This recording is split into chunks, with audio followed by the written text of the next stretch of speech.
A dihen arsyet pse femrat preken më shumë, apo ende është... Pikpyetja është tek gjenetika. Sepse gjithmonë ka shumë smundje që atakohen femrat më shumë se burrat. Përveç gjenetikës, thash mos ka edhe shkaktar tjerë, ndoshta abuzime që bëjmë ne me lëkurën. Një arsye tjetër, në fakt, melanoma është kancer më të shpeshti që ndodhet tek femrat e moshës 25-30 vjeçare, kjo edhe për shkak të ekspozimit në solarium, është një trend i ri. Prandaj kjo ishte pyetja. Sidomos përpara mbrëmjes maturës, vajzat preferojnë të ekspozohen në solarium, ndërkohë që e dim që nëse ekspozimi i parë në solarium ka filluar para moshës 35 vjeçare, shtohet me 59%, pra gati 60% më shumë mundësia për kancer të lëkurës në jetën adulte. Po, kjo, sepse e kam bërë si pyetje shumë herë, po kjo pjesa e solariumit ndikon direkt pas seancës së parë, apo nëse djegët lëkura, apo cilat janë domet konkrete që solariumi na jep? Jo më vonë se sa javën e kaluar kemi pas një pacientet hospitalizuar për djegje nga solariumi. Për djegjes nga solariumi? Dhe ishte vetëm 16 vjeçare, e mitur do më thënë për ma tepër, që merr një trajtim të tillë.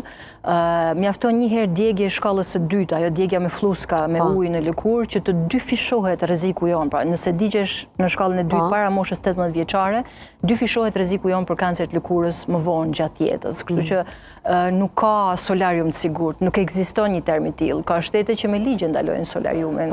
Kështu që kjo sigurisht që ekspozimi në solarium është sikur të kemi një ekspozim intenziv në rrezet ultraviolet në diell, dhe kjo ndikon në gjenetikën e qelizave të lëkurës tonë, që më vonë mblidhen, akumulohen gjitha dhe përkthehen në kancer të lëkurës. Po, unë po besoj gjatë fushatës se keni potencu dhe ritheksu këto, sepse fatkeqësisht është një numër në rritje i përdoruesve të këtyre tretmaneve. Këtë vit fokusi, se çdo vit fokusi i fushatës ndryshon.